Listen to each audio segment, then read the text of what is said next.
Welcome to my channel. আজকের লেসনটা class 7 এর ইংলিশের unit 2.9।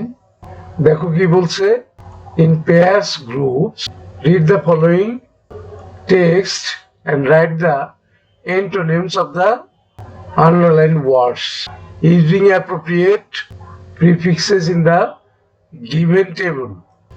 Then share your answers with the whole class. One is done for you. দেখো বাংলায় বলা আছে, বাংলায় কি বললো, দল বা জোড়ায় ভাগ হয়ে নিচের অনুচ্ছেদটি পড়ো এবং নিচে দাগ দেওয়া শব্দগুলো সাথে উপযুক্ত প্রিফিক্স যুক্ত করে অ্যান্টোনিমস তৈরি করে নিচের টেবিলে লিখো। তারপর তোমার উত্তরগুলো ক্লাসে উপস্থাপন করো। বোঝার সুবিধার্থে প্রথম শব্দটির সাথে প্রিফিক্স যুক্ত করে অ্যান্টোনিম তৈরি করে দেওয়া হয়েছে। গল্পটার নাম B respectful to others. It was a happy day for অনেক। এখানে যে আন্ডারলাইন করা হ্যাপি আছে, এটার অ্যান্টোনিম বিপরীত শব্দ বসাতে বলা হয়েছে। আমরা সেটা পরে দেখছি। হোয়াট মেড হিম প্লিজড আছে, এখানে এটার বিপরীত শব্দ বসাতে বলা হয়েছে।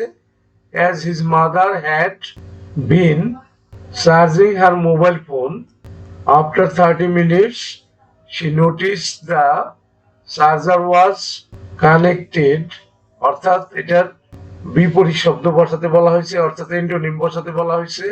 The phone had not even been charged. Who has disconnected the charger? Asked his mother. This is me. অনেক answered sadly. অনেক বললো আমি। I এখানে প্লাগড আছে, অবশ্যই বা আনপ্লাগড হবে বিপরীত শব্দ, your mobile phone, and added my tab for charging.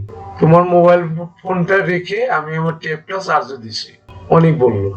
If the tab is not charged, যদি ট্যাবটা চার্জ না হয় টাইমলি, যথাসময়ে, দ্য গেমস যেখানে আন্ডারলাইন করা আছে অ্যাপিয়ার, এটার অ্যান্টোনিম বসাতে বলা হয়েছে, অবশ্যই ডিসঅ্যাপিয়ার হবে।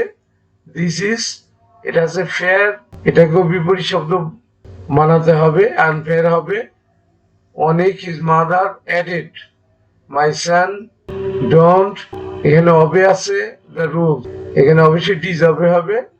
আই টোল্ড ইউ, আমি তোমাকে বলছিলাম, সেভারাল টাইমস, অনেকবার, that you must ask me before, তুমি অবশ্যই আমাকে জিজ্ঞেস করবা বিফোর ডুইং ইট, এটা করার আগে।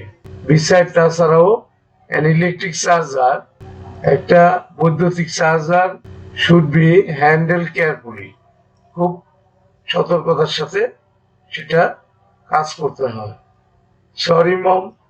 Sorry mom for my responsible আছে, এটার অ্যান্টোনিম বসাতে হবে behaviour. I never regard you, এটারও বিপরীত শব্দ বসাতে হবে, এটারও অ্যান্টোনিম বসাতে হবে। দ্যাটস ওকে অনেক, ঠিক আছে অনেক। হিজ মাদার রিপ্লাই, তার মা উত্তর দিল। দো ইট মেড হিম আনহ্যাপি, যদিও তাকে অখুশি করলো। হি আন্ডারস্টুড হি শুড থিঙ্ক, সে বুঝতে পারলো তার অ্যাবাউট আদার্স, অন্যদের প্রতি চিন্তা করা উচিত। এখানে যে কয়েকটা শব্দ ব্যবহার করা হয়েছে আন্ডারলাইন করা, সেগুলোর অ্যান্টোনিম প্রিফিক্স যুক্ত করে সেগুলোর অ্যান্টোনিম তৈরি করতে বলা হয়েছে। দেখো একটা এখানে করে দেওয়া হচ্ছে ওয়ার্ডটা ছিল হ্যাপি, তারপর প্রিফিক্সটা ছিল আন, আর অ্যান্টোনিম হয়েছে আনহ্যাপি। তাইলে আমরা অ্যান্সার কিটা চলে যাই। দেখো প্রথমটা তো দেখালাম, ওই শিটে ছিল হ্যাপি আন প্রিফিক্স যুক্ত হয়ে, এটা অ্যান্টোনিম হয়েছে আনহ্যাপি। এরপরে প্লিজ ছিল ওয়ার্ড, এটা প্রিফিক্স হয়েছে ডিস, এটা হচ্ছে ডিসপ্লেসড, খুশি অখুশি।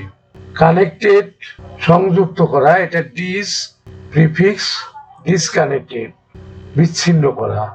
এরপরে দেখো প্লাগড, এখানে আন প্রিফিক্স যুক্ত হয়েছে, এটা হয়েছে আনপ্লাগড। এরপরে দেখো অ্যাপিয়ার, এটা ডিস প্রিফিক্স যুক্ত হয়ে হয়েছে ডিসঅ্যাপিয়ার। এখানে দেখো ফেয়ার ওয়ার্ড প্রিফিক্স আন যুক্ত হয়ে হয়েছে আনফেয়ার। এখানে অবে প্রিফিক্স ডিজ যুক্ত হয়েছে, এটা হবে ডিজ হবে এন্টোনিম। এরপরে দেখো রেসপন্সিবল ওয়ার্ড, এটা আয়ার যুক্ত হয়েছে প্রিফিক্স, এখানে হয়েছে ইরেসপন্সিবল, এটা হয়েছে এন্টোনিম। এরপরে দেখো রিগার্ড, এখানে ডিজ যুক্ত হয়েছে প্রিফিক্স, তারপরে হয়েছে এন্টোনিম হয়েছে ডিসরিগার্ড। তাইলে নিশ্চয়ই তোমরা বুঝতে পারলে আমাদের লেসনটা সেই সাথে শেষ হয়ে গেল। পরবর্তী লেসন দেখার আমন্ত্রণ রইল। Thank you for watching, see you next.